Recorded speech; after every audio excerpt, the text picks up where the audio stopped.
CS2 is basically, for all intents and purposes, in open beta.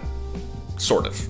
The limited test is now available for anyone who has Prime, a rank, and is situated in a region where it's available. The new Inferno is here, new matchmaking, and with it, MR12.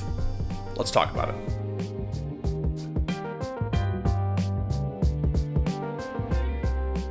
Okay, so before we get into the nitty-gritty of it, I just wanted to let all of you lovely Counter-Strike fans know we have a Faceit clan. And yes, it will switch over to CS2. That's right, you can pug with me, your friends, and other members of our community whilst climbing the leaderboards and winning points to spend in the shop. It's totally free to join, so check out the link in the description below and start fragging. So yeah, CS2. Late last week, Valve pushed an update making it so that virtually everyone can get a CS2 invite.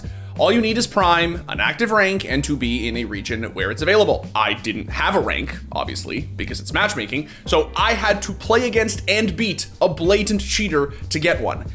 And then I still didn't get access until a full day later. And then finally, I was let into a beta that has been around for nearly half a year. Call me salty or whatever the you want, but I still have friends who are global, have 5K plus hours, and have been playing this game since 2013, and then 1.6 and Source before that, who still don't have access. I'm just gonna say it. This whole thing sort of really exhausting, and I don't know why Valve opted to do it this way. Say what you will about Valorant. When they released a beta, at least you could play it. Anyway, enough whining. Let's talk about CS2. For starters, the game feels weird. Hit reg feels way better than CSGO, but the movement is still Spraying continues to feel like absolute dog shit, and I often feel as if I'm losing targets in the midst of a pulldown. Deagles, and indeed pistols at large, feel fantastic. But I swear to God, man, there's something off about the opping, and I just can't put my finger on it. Part of it is probably due to the fact that you still can't turn off the view model bob, which for those who don't know, does affect the sway of your scope. But it also just sometimes feels kind of Valorant-y, where like you see a smoke trail go through a body and somehow it just didn't hit them. Things like lag and tick rate and the overall netcode continue to feel sort of bad, but those are the things that Valve will iron out over time. All in all, I think the CS2 beta is in a really good place. Way better of a place than CSGO was at this stage. The only thing that I would really like for them to revert is the removal of an alias jump bind. There is a way to implement one, by the way, which I learned from this video by the almighty Nart, but you still need to release left click when you use it, and overall it's just kind of cumbersome. I understand why Valve are trying to clean up the obtuseness of utility usage in Counter-Strike. I do, and I fully support it.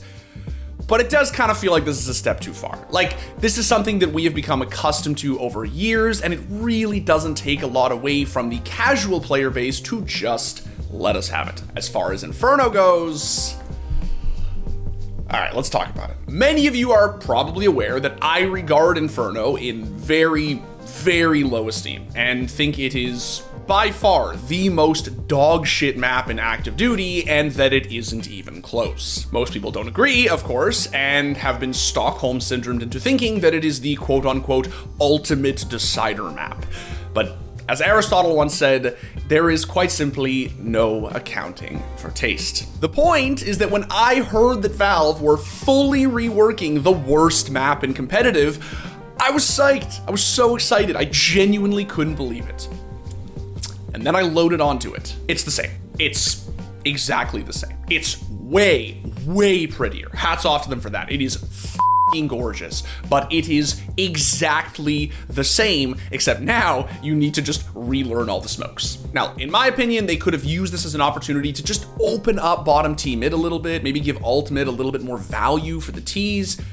But alas, people really seem to like this stupid f***ing map, and so we're stuck with it forever. As for the new matchmaking, it's really cool. I've only played a handful of matches, but so far it's been pretty great. I do wish your CSGO rank had a little bit more of a bearing on your CS2 starting point in the placement, since it does seem like a lot of us are smurfing a little bit, but it's really cool that there's something to play for in matchmaking again. There is one thing that I would change, and that is this whole per map rating thing.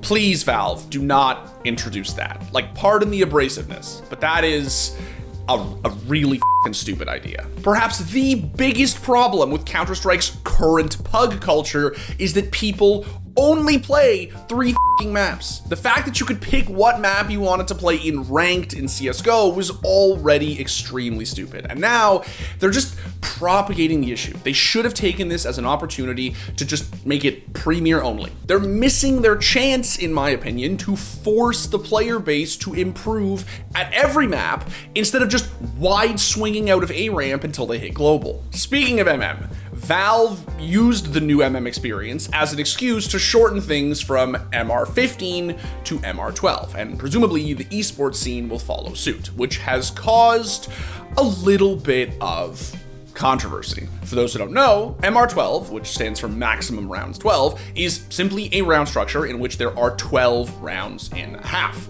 It is the structure around which Valorant is currently built, and the structure around which Counter-Strike used to be built. That's right, MR12 actually goes all the way back to the days of 1.6. It wasn't until much later that Valve switched things over to MR15. So while it is true in a sense that CS2 is copying Valorant, it's also bringing Counter-Strike back to its roots. The question is whether that's a good thing. For starters, why would Valve want to introduce MR12 in the first place?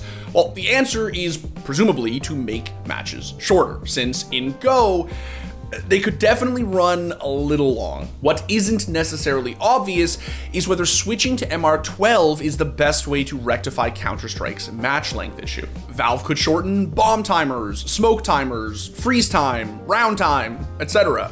Speaking of time, I have long said that one of the biggest problems with Counter-Strike's match length issue stems from overtime. CSGO overtimes are way too long, man, and I don't just mean at the pro level. The number of times that I've run a Faceit Pug that has run into quadruple or quintuple overtime and just found myself in a place of, look, I'm a really competitive person, but I don't have time for this. It is 25 elo, my dude, not the fucking major. And even if it is the major, no single map should run 2.5 hours. That is patent lunacy. Case in point, that time Liquid played Mouse in the group stage of IEM Cologne 2021. Their Inferno bout went nearly 60 rounds and lasted in and around 2 hours and 20 minutes. It was also the third map in a BO3, which means that a single group stage matchup lasted over 4 hours. I think we can all agree that that's too much. If Valve could just rejig how overtime works, or at the very least just lessen the amount of money you get, it could both help to move ranked matches along and shorten those eternal barn burners that just drag a broadcast on hours longer than intended. All of that said, I don't actually have any sort of prejudice against MR12. I think it could work, and I've actually been enjoying it so far. I just think that there are other things that Valve are going to have to adjust long-term in order for it to be feasible. Namely, the economy. The reason that MR12 works in Valorant is because of way things like weapon prices, kill rewards, and loss bonuses are structured. In Valorant, guns are both cheaper and stronger, utility carries over when you die, and the most you'll ever have to do is a single save, whereas in CSGO, double saves are a thing. For those who aren't familiar with the term, there are times in CSGO when you are so poor that even a full unmitigated save isn't enough to guarantee a bye in the next round. So what you do is force a shitty bye, save the next round, and then finally buy the round after that, hence the term double save. I haven't yet had the displeasure, but imagine playing CT Inferno with the current economy on MR12. I feel like teams would start saving when one person dies. Hell, they'd start saving if they loaded in and they found that the spawns weren't to their liking. The worry is that switching to a shorter round structure might make it harder for better teams to emerge victorious. Pistol rounds already carry a ton of weight in CS, and as Rops rightly observed, an unmitigated switch to MR12 could yield random results long term. I think I dislike it as well, but if people want to try it, I don't care. I think it's gonna be even more random results. Pistol rounds, they have to change pistol rounds, it's just too they have too much impact. Now, again, this doesn't mean that Valve can't give the whole MR12 thing a fair shake. It really could be better for Counter-Strike long term. I just think there's certain adjustments they're gonna have to make in order for it to be feasible. What those adjustments are is hard to say, and there hasn't been a ton of indication as to what they might be. The obvious answer is to rejig loss bonus. And that might work, but we won't really know what the best solution is until we start experimenting. That said, I trust that Valve are willing to experiment, to listen to feedback, and see what sticks. I just hope that we as a community are as well. I know a lot of you seem to be against MR12 from the get-go, but I would really encourage you to just give it a chance for the sake of bettering Counter-Strike as a whole. We really won't know if it's the best way to play the game until we put it through the ringer. So yeah, put it through the ringer. Go play it. Unless, of course, you can't play CS2, in which case you should probably just go give your attention to something that wants it. Because technically, like, when is the last day of summer technically? September 23rd, right? Technically, for the next 3-ish weeks, it's not a lie to say summer 2023. But if they wait beyond, right? But if they wait beyond September 23rd, then it becomes a lie. Then they've set a public deadline that they didn't meet. What I like is that they said that to avoid this exact situation, like, to avoid missing a deadline. They said an entire season. They said an entire quarter of the year. Yeah, I know, right? And they still might miss it.